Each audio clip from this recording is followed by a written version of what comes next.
Silvestre, primero, santo, 33º Papa.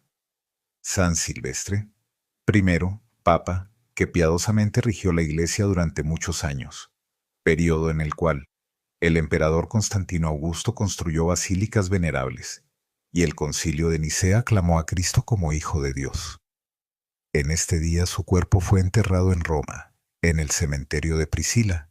Murió en 335. El largo pontificado de San Silvestre, del 314 al 335, transcurrió paralelo al gobierno del emperador Constantino, época muy importante para la Iglesia que acababa de salir de la clandestinidad y de las persecuciones. Fue en ese periodo cuando se formó una organización eclesiástica que duraría varios siglos. En esta obra tuvo Constantino un lugar de consideración.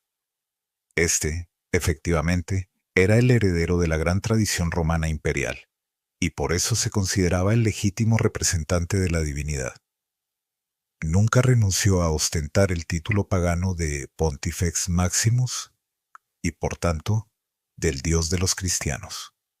Fue Constantino quien convocó en el 325 el primer concilio ecuménico de la historia, en Nicea, residencia veraniega del emperador. Al obrar así, Constantino introdujo un método de intromisión del poder civil en los asuntos eclesiásticos que tendría desastrosas consecuencias.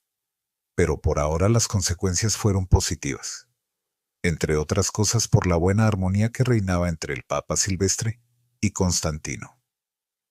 Este, en efecto, no ahorró sus aprobaciones y sus apoyos aún económicos para la vasta obra de construcción de edificios eclesiásticos. Precisamente Constantino, en su calidad de Pontifex Maximus, fue quien pudo autorizar y consentir el sacrilegium de construir una gran basílica en honor de San Pedro sobre la colina vaticana, después de haber parcialmente destruido o tapado el cementerio pagano, descubierto por las excavaciones ordenadas por Pío XII en 1939. Fue también la colaboración entre el Papa Silvestre y Constantino la que permitió la construcción de otras dos importantes basílicas romanas, una en honor de San Pablo sobre la vía Ostiense, y sobre todo, la otra en honor de San Juan. Inclusive, Constantino quiso manifestar su simpatía por el Papa Silvestre, dándole su mismo palacio lateranense, que desde entonces y por varios siglos fue la residencia de los papas. A la muerte del Papa Silvestre, se suscitaron relatos interesantes. El más antiguo de estos relatos legendarios es conocido con el nombre de Hechos de Silvestre, compuesto no antes de la segunda mitad del siglo V, en su primera parte, la conversión de Constantino. Relata cómo este último, enfermo de lepra tras su victoria sobre Magencio en el puente Milvio, consulta a los sacerdotes del Capitolio quienes le recomiendan bañarse en la sangre de 3000 niños.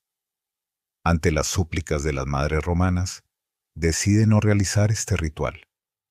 Una aparición de los apóstoles Pedro y Pablo le aconsejan el bautismo cristiano como remedio para su mal.